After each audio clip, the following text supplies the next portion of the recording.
In 1985, Los Angeles would be terrorized by a series of brutal rapes and murders. The panic that swept the county was enormous. People didn't know if they were going to live to see the next morning.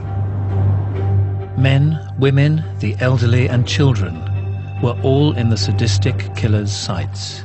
Their final hours were at the hands of someone who was laughing as he tortured and raped and killed them. A serial murderer who broke all the rules. The suspect has used guns, knives, tire irons. Violent he really was. The attacker, christened the Night Stalker, would go down as one of history's most heinous killers. I think he is the worst. I think he would be #1 on the monster list there. But who was the Night Stalker? He was friendly and he was nice. Charming is how I would describe him. And was he born to kill?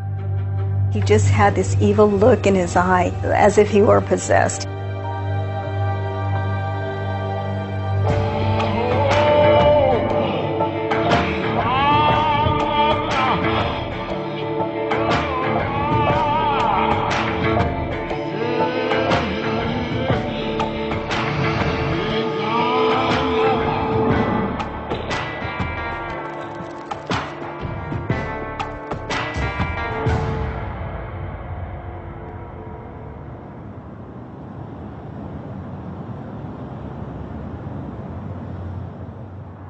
The 17th of March, 1985, and Gil Carrillo, a young homicide detective with the LA County Sheriff's Department, was called to an incident in the Rosemead district. Sunday evening, 10:40 at night. Call comes in, very typical. Okay, Gil, you got one dead, one wounded, and I'm just going to work another routine, mundane murder. Carrillo didn't yet know it, but this murder would be anything but routine.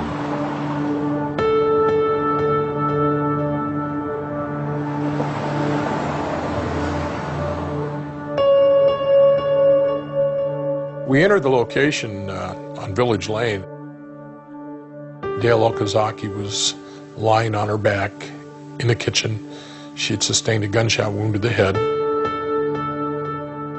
34-year-old Dale Okazaki had been unloading groceries when a man entered her apartment and executed her where she stood. I can still see her today.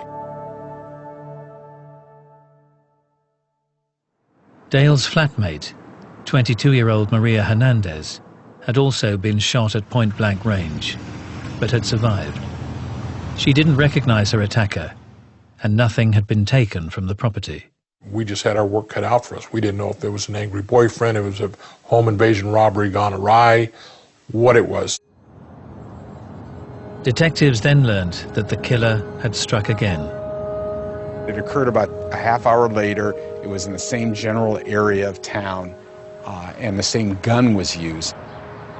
In nearby Monterey Park, 30-year-old law student Se Lian Yu had been driving home when another driver forced her to stop, then at close range. Almost immediately, we were aware that we had some sort of a series going, not knowing just how big it was going to get or grow. The nature of the crimes was not typical of a serial killer. The overwhelming majority of serial sexual murderers kill up close and personal. Manual strangulation, ligature strangulation, multiple stab wounds, blunt force trauma. Very, very rarely do they shoot somebody because it's too cold and too impersonal.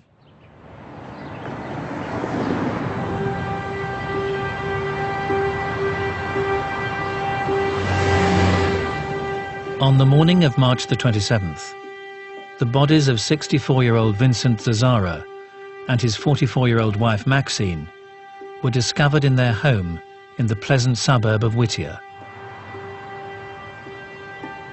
The same gun had been used, but behavior at the crime scene was significantly different. Vincent Zazzara had been shot as he slept. Maxine had been shot and stabbed repeatedly. And the killer had taken a gruesome souvenir. The woman's eyes were gouged out, not to be found. Many serial murderers take souvenirs from people that they kill, whether it's a piece of flesh, piece of jewelry, something. It is a concrete reminder. It's something they can see, something they can hold on to, something that says, wow, you did this.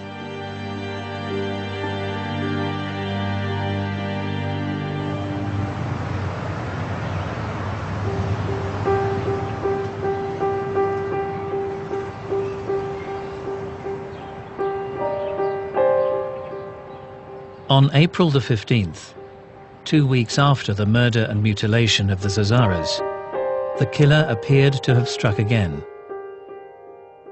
Linda Martinez was called to process the crime scene at the home of William and Lillian Doy, a couple in their mid-60s. There were casings on the living room floor. Mr. Doy was still in his bed and he had been shot. Mrs. Doy's room was next to the master bedroom. She was an invalid, so she had her own room. She had been sexually assaulted. It always is distressing to go into a crime scene. William Doy had been quickly dispatched with a gunshot to the head. 63-year-old Lillian had been restrained with thumb cuffs, beaten, terrorized, and raped. But the killer had let her live. It was unusual for a serial murderer to have two people shooting one and acting like a serial murderer with the other one. Men he was killing because they were the obstacle to get to his lust, the women. It was an issue of control. It was an issue of not being overpowered. What husband or man would lay there and not intervene in trying to keep his partner from being attacked? Despite the many inconsistencies, Detective Gil Carrillo suspected that just one man was responsible for all the crimes. I felt very strongly there was a serial killer going on. Back at the time, there were two renowned psychologists, one from New York and one from locally here on the West Coast from UCLA, that essentially said that we were full of hot air, that one man was not capable of performing what we were alleging. 6 weeks later, in the leafy city of Monrovia, two sisters, both in their 80s, were discovered in the home they shared. One had been raped. Both had been severely beaten with a hammer. Here again, there was something new. There was a whole aspect of the occult. There were some pentagrams, some things written on the wall. There were some markings on the body. The crimes appeared related, but defied the current theories regarding serial murder. When I was first contacted about the murders, police were baffled. They had no idea who was doing this, how it was happening. They wondered what type of a person would have done this. I mean, was it a maniac? Was it a group of people? Because don't forget, in California they had Charles Manson, who with his cult went out murdering an awful lot of individuals. But my impression was that it was a single individual. It was someone who was not insane, who was not showing outrageous behaviors, and that he was probably young. He was probably either Caucasian, Hispanic, but he was certainly not a standout in his community. The press would dub the mystery killer the Night Stalker, and those who had known him would never have suspected what he was capable of. He was an ordinary kid, no different than the rest of us. He was friendly and he was nice, and And he was so funny. He was so funny. He would always have me laughing. And the Night Stalker's reign of terror had only just begun. May 1985, and the Night Stalker had only just begun a series of crimes that would both sicken and terrify the residents of California. Preying on the unsuspecting citizens in their homes, he took glee in rape, murder, and mutilation. As the crimes escalated, detectives raced to try to identify who was responsible for the shockingly vicious attacks. Who was the Night Stalker?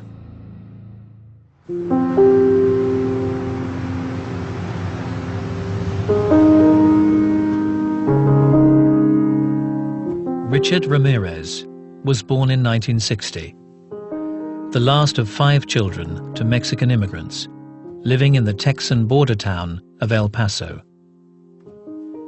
El Paso was a town of about 500,000 people, and across the Rio Grande was Ciudad Juarez, which had 1.5 million people, about triple the size of El Paso. It's a heavily Hispanic population. It was basically a very quiet town, a very quiet place to live. Ramirez had a humble upbringing, typical to his neighborhood. It was a low-income neighborhood, but it was nice. It had green grass in front, and the house was painted. It wasn't shabby, but it was quite small. We were like lower-class people, and everybody used to just hang around together at night. We would all play games. All the neighborhood kids would get together up until everybody's parents started calling them in for dinner. Richard's father was hard-working and strict with his children. He was very much what I would classify as someone from Mexico who had come to El Paso and had scratched out a living here. He worked for the railroad. It's a hard scrabble when you're a first-generation immigrant to learn a new language and try to scrape a toehold in a new country.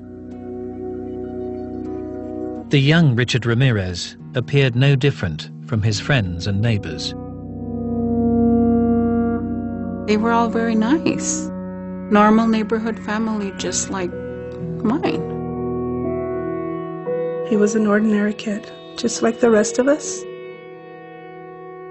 We went to school, minded our manners, did what we had to do, but no different than the rest of us. He was friendly and he was nice and he was so funny. He was so funny. He would always have me laughing. We used to play this game called Kick the Can, and he was the fastest runner, so we always wanted to be on his team. Richard's friend Patricia found him kind and caring. If we wanted to take a shortcut to school, we had to cut through this really tough neighborhood. And he always used to wait for me, sitting on a little pony wall, and then he would walk me to school. It was always safer, to be in twos, I guess. But by the time he turned 10, it appeared all was not well with Richard Ramirez. He used to sit in back of me in 5th grade. And I remember that he would poke me in the back. And every time he would poke me, I would jump up. And so that time that he kept poking me, I turned around very upset and I said, hey, stop, stop, stop. And I remember him like slumping over and then just hitting the floor on the side. He would have seizures. He would be shaking. We knew he was sick. Ramirez was diagnosed with epilepsy, a condition that would affect him for much of his school life. As Ramirez approached his teens, he grew distant to his father and began to look up to his cousin Mike, a Vietnam veteran who boasted of many atrocities while in service. The cousin kept multiple mementos of his time in Vietnam. And he pulled out this box and showed all of these photographs of the women he was raping or the heads he was cutting off. It was a fascination. It wasn't recoiling in horror. It was like, wow, look what you've done. At the age when his sexuality was being formed, Ramirez was exposed to images of rape, torture, and murder. These individuals are in their fantasy lives from early adolescence, and in some regards, some respects, their fantasy life is more real to them than reality. Their fantasy lives are filled with sadistic aggression, where there's a fusion of sex and aggression. Ramirez later claimed that his cousin Mike gave him a front-row view of his brutality. He watched this cousin shoot his wife. After a petty argument at their apartment, Mike shot his wife in the face, killing her instantly. And it stuck with him, not in the sense of it was a bad thing, not in the sense that how could you do something so horrendous? I mean, oh my God, being sick to your stomach. He was fascinated. The fantasies of those that have committed serial crimes have been very carefully studied by the staff of the FBI Behavioral Science Unit over the years. The fantasies start very early in life and oftentimes are a result of some incident that triggers these thoughts. And once the fantasies become sexualized, it becomes extremely dangerous because they start fantasizing about events of rape, torture, mutilation. I did not notice anything strange of him until we were in high school. And he was no longer part of my clique kind of thing. That's when I noticed that he was different and he had changed. Didn't no longer say hello, that kind of thing. I noticed that he would hang out with boys that did drugs. A lot of second-generation immigrants sometimes get involved in gangs, and some of the thinking is that they see that their parents who've come to America and have worked really, really hard and have very little to show for it, and some people think that there's a disillusioning on their part, like why play by the rules if this is what you end up with, which is what my parents had. And I suppose you could say that that might have been a factor in the rebelliousness of Ricky Ramirez. Ramirez became interested in hard rock and Satanism. A lot of kids, high school kids for instance, were dabbling in this, and they would give it their own little touches. And being high school kids, the brain's still developing, they're developing. A lot of them got in trouble and went the wrong way. We did have some kids that killed their parents and things like that. Ramirez dropped out of school and began living on the fringes of society, sometimes sleeping in the local cemetery. Right from the get-go, Richard stole anything that was loose and anything that he could pry loose. I mean, his neighbors started calling him Didos Fingers, and they call him Ricky Rabone, Ricky the Thief. After the attempted rape of a guest in an El Paso hotel, Ramirez moved to California. He became a cocaine and alcohol addict. He lived in what's called Skid Row in Los Angeles, which is a pretty scruffy area. I mean, there are people doing everything and taking everything, and homelessness is not an unusual thing. You live in what's called a flop house, where you go and flop to get off your high or to recover. Now, did the drugs affect his brain functioning? Did it affect the way he saw the world? Probably, but it wasn't causative. It didn't lead to make him kill. He was already primed.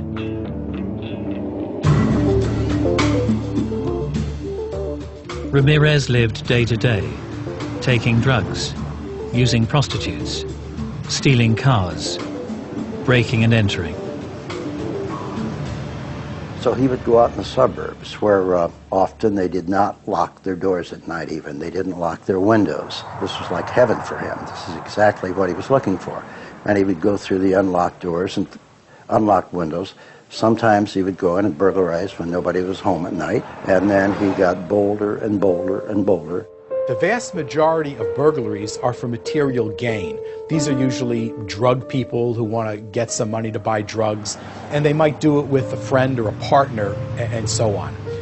But there are a small group of burglars that are sexually motivated, where the burglary itself is motivated by an urge to look, sexual stimulation through looking. And since about 50% of burglaries occur in the evening when the victim is likely to be home, it's very easy to see the progression from voyeurism to break-in entry to sexual assault or to sexual murder. By May 1985, Richard Ramirez had killed at least 8 times, and his violent home invasions were about to escalate, plunging the people of Los Angeles into panic.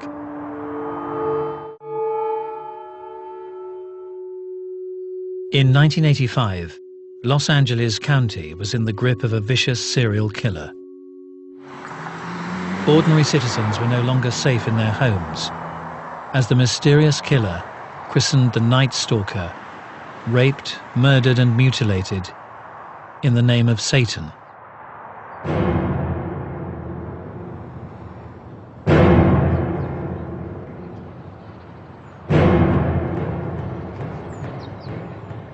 The dreadful and indiscriminate crimes caused a wave of fear. Everybody was scared. Everybody in the county of Los Angeles and Southern California was scared to death. Gun sales seriously went up. Vast increase in gun sales. During the summer of '85, people were keeping their windows closed. It was a very, very hot summer. I would not open the windows at night. We sweltered in our house every night because I was afraid somebody'd come in and kill me. And still the violent attacks continued. In Burbank, on May the 30th, a 41-year-old woman was raped, while her 12-year-old son was locked, handcuffed in a closet. She was allowed to live. On the 27th of June, the body of a 28-year-old teacher was found in Arcadia. She'd been sodomized and her throat slit. On July the 2nd, again in Arcadia, a 75-year-old woman was found dead. She'd been beaten, her throat cut, and her home ransacked. Detective Gil Carrillo was convinced just one man was at work, but the facts flew in the face of received wisdom. Here he was crossing all the gamuts, and the only consistency was his inconsistency in the way he was committing his crimes. What the FBI was telling us is that serial killers tend to operate in the same way. They'll use the same weapon over and over, the same method of operation. But there were different weapons used. There were 2 separate guns that were used throughout these events. There were knives used on a couple of the occasions. There were bludgeons used on a couple of the occasions. These are all differences in the method of operation.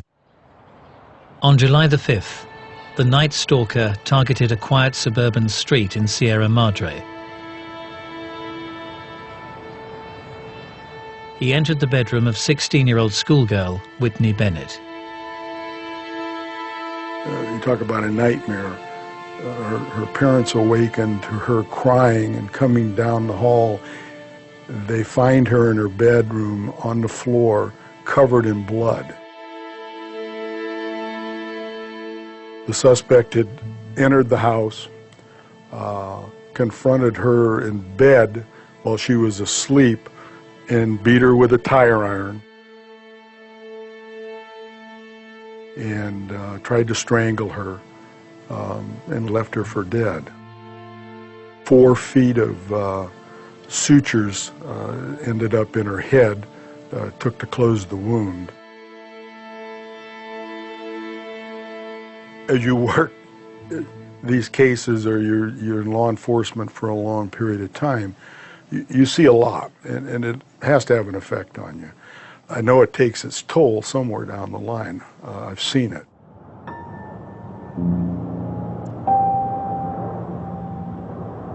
The 7th of July was another in a long run of swelteringly hot nights.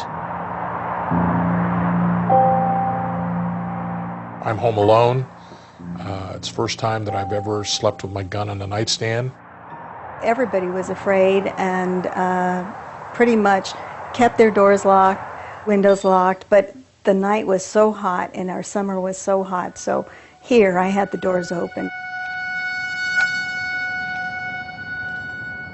In the middle of the night, Detective Carrillo awoke, convinced the night stalker was in his own house.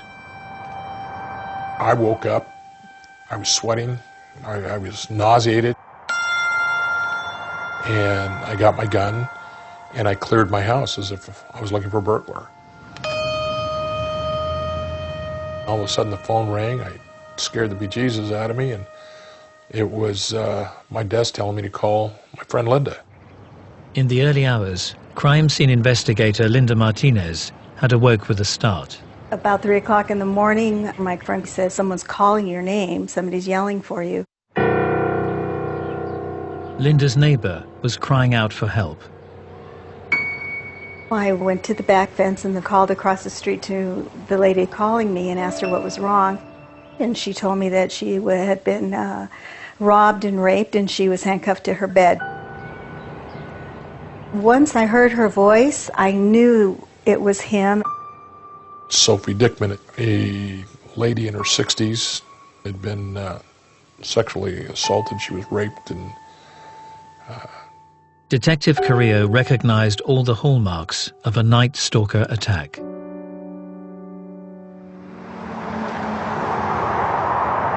I learned that he had verbalized words that were common that we had heard in the past, words he had spoke there. Where's the money, where's the jewelry? Shut up, bitch. There was no doubt in my mind we were dealing with the same guy. His suspicions were confirmed by the discovery in a nearby home of the 61-year-old Joyce Nelson, beaten to death with a blunt object. The night stalker had struck twice in one night.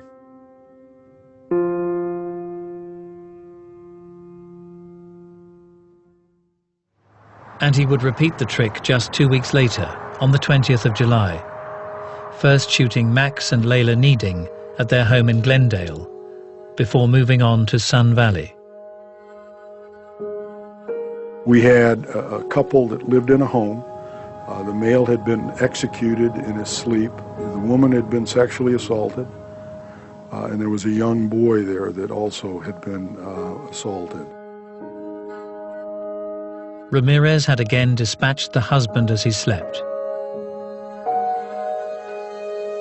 He had repeatedly beaten, sexually assaulted, and humiliated the mother, demanding that she pray to Satan for her life, and then raped her 8-year-old son. It was not enough just to murder or to rape. He had to torture, and he loved to terrorize them. He would make them say, "Hail Satan." Humiliation of victims is very, very typical in serial sexual homicide. This is arousing to them. This reassures the offender that they are in such complete control that they can degrade and humiliate the victim any way they want. Nothing could be more stimulating for an individual with this deviant sexual arousal pattern. No one was able to predict or prevent the night stalker's crimes. It's typical of serial killers to choose people who put themselves at risk somehow, like male or female prostitutes, like hitchhikers. But these other people, they were living their normal lives. They weren't doing anything at all that should have brought this down on them. And the panic escalated. The publicity of the killings was like a drum beat. The more killings, the more publicity, the more fear. Hello, my name is Detective Gil Carrillo of the Los Angeles County Sheriff's Department assigned to Homicide Bureau. And the Sheriff's Department is currently conducting an investigation into a series of homicides and sexual assaults that have occurred in Los Angeles County. I knew how vicious and violent, how vile he really was, and there was an enormous amount of pressure to stop before he hurt anybody else, even more so before he hurt somebody in my own family. People were buying guns, people were buying guard dogs, people were scared to death. The suspect has used guns, knives, tire irons, as well as his own shod foot to inflict serious injury to several victims in the past. Nobody knew who it was. Nobody knew where he was going to hit. People didn't know if they were going to live to see the next morning. It was really, really scary. And then a shocking twist. It was very obvious that our killer from Southern California had now struck in the city of San Francisco. On the 17th of August, the night stalker had shot another couple in their home, leaving a satanic symbol on the wall. A week later, he struck 50 miles south of Los Angeles, shooting the husband and sexually assaulting the wife, forcing her to swear her love for Satan.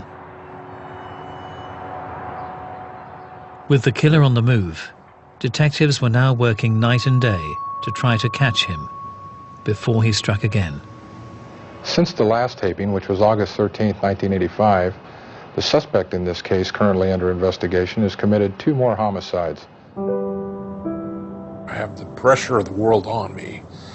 I need to save not only my immediate family, my wife, my mother, my kid, everybody, but the citizens of Los Angeles County. There's an animal going out there. I have to solve it.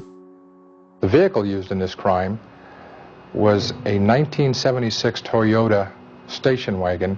If the vehicle is found abandoned, contact Sergeant Frank Salerno or Detective Gil Carrillo.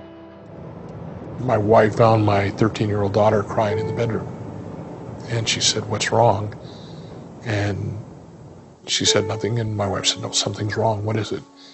And she said, "I just wish this were over.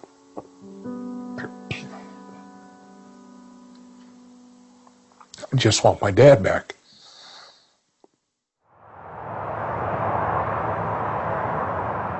Detective Carrillo didn't yet know it, but before the end of the month, he would be face to face with one of history's most heinous serial killers.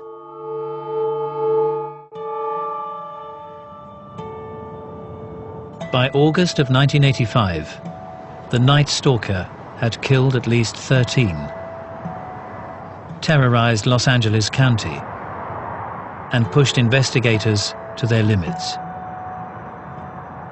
Now he appeared to be on the move, and detectives feared he'd be even harder to catch.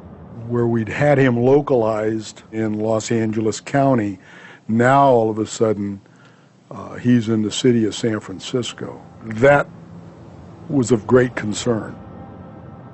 But by the end of the month, a number of important leads finally came together. We actually, through informants that identified him,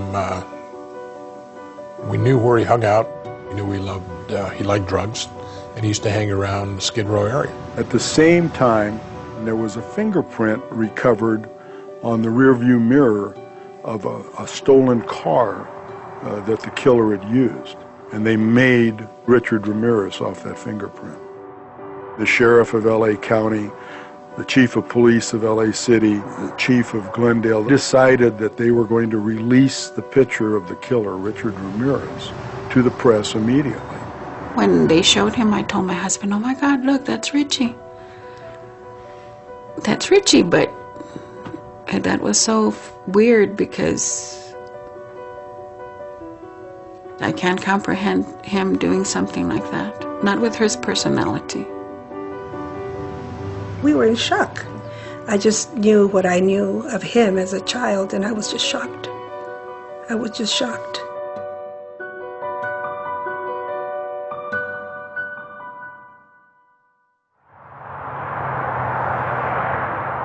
On the morning of the 29th of August 1985, Richard Ramirez arrived in Los Angeles after visiting a brother in Arizona. Ricky walked into the nearest convenience store to buy some candy, and he noticed people were looking at him. And then when he would look at them, they'd look away, of course. And as he was waiting for his change, he looked at the newspapers on the counter. And every paper, there were 4 or 5 of them then from LA and from the area, every paper had his picture, his photograph. And then one woman, she said, it's him, El Matador, which is killer in Spanish. Ramirez panicked and fled. So he started running through yards, across over fences. He climbed about a 9-foot sound barrier wall. As he went through yards, people were calling in. They were calling to the Los Angeles Police Department, saying somebody's coming to my yard, I have a prowler.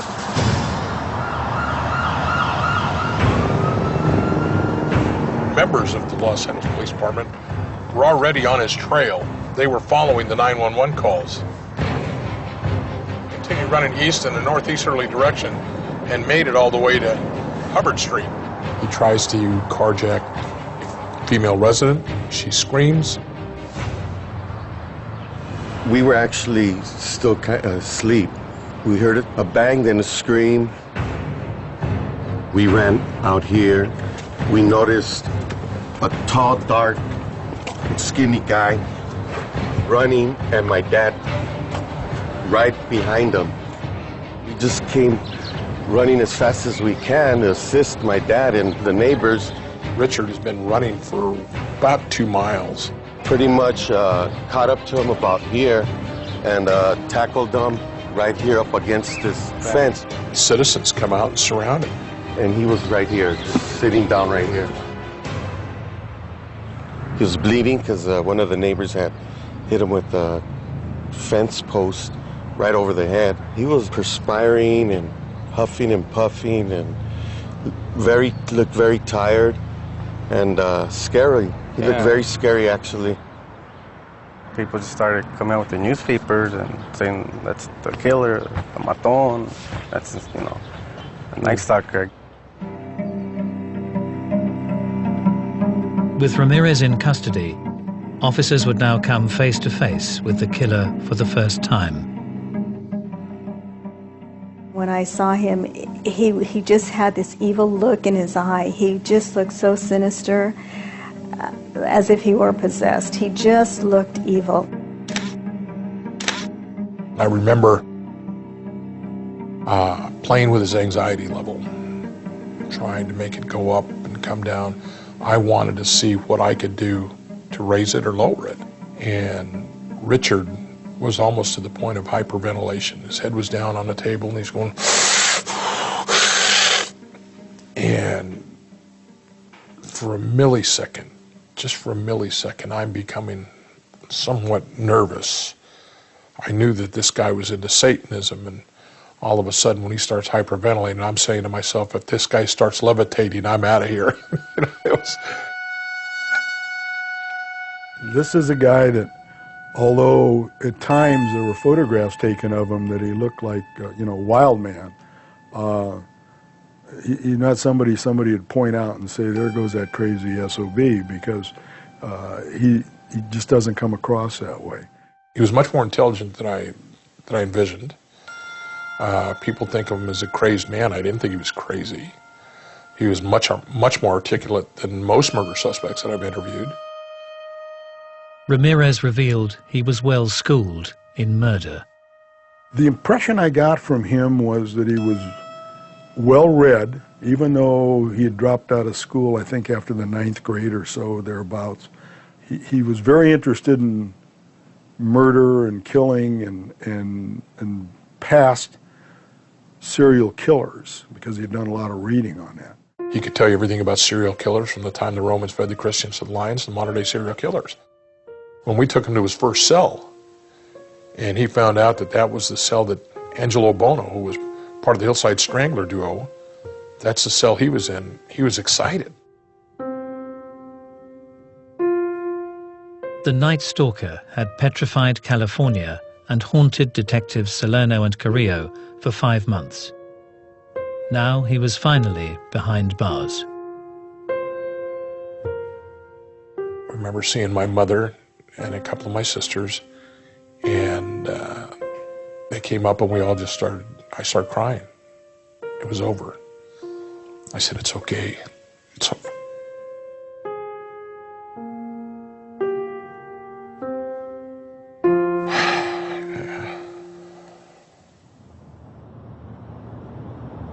In 1989, Richard Ramirez was found guilty of 13 murders and 30 attempted murders, rapes and sexual assaults. He was sentenced to death. So what drove the Night Stalker to his ultimate destiny as one of history's most savage serial murderers? Were the lessons he learnt in his upbringing to blame? Or was Richard Ramirez born to kill? I don't see anything in his upbringing that was any more unusual than a lot of people. I know a lot of successful people have gone through hell being raised and come out just fine. This could be a case, and it probably is a case of when he was conceived, he's a bad seed. No matter how he was raised, he was destined to do what he did. A lot of people grow up poor, and a lot of people are abused in their childhood, but they don't all grow up to do the things that Richard Ramirez did. It does not appear that he was abused as a child or deprived, or there is certainly no evidence that that was presented. So how did he grow up to do these things? The best way to look at it is from a biopsychosocial approach, but with a heavy emphasis on neurobiology, whether it's hormonal, chemical, electrical, brain damage, some combination of facts, plus psychosocial stressors, abuse never helps. Many, many things have to go wrong in order for one of these individuals to be created. Richard Ramirez was born to kill. He began his life in the way everybody does, seemingly normal. Something happened in that gene that he has, something that was added on to by the experiences that he had in his environment in childhood. It's like a recipe. You have a basic thing, you add to that recipe, you add to that recipe, and finally you have the born killer. Natured or nurtured? I don't believe anybody is born with this in them. You know, this comes about from something they've learned, they've seen, and they've decided to do. Richard had the liberties to do whatever he wanted to do and was a drifter early on in age. And when you couple that with narcotics activity, the drugs, you know, then that definitely causes problems in the mind, and I don't think anybody's born like that. They learn, they see, and they do.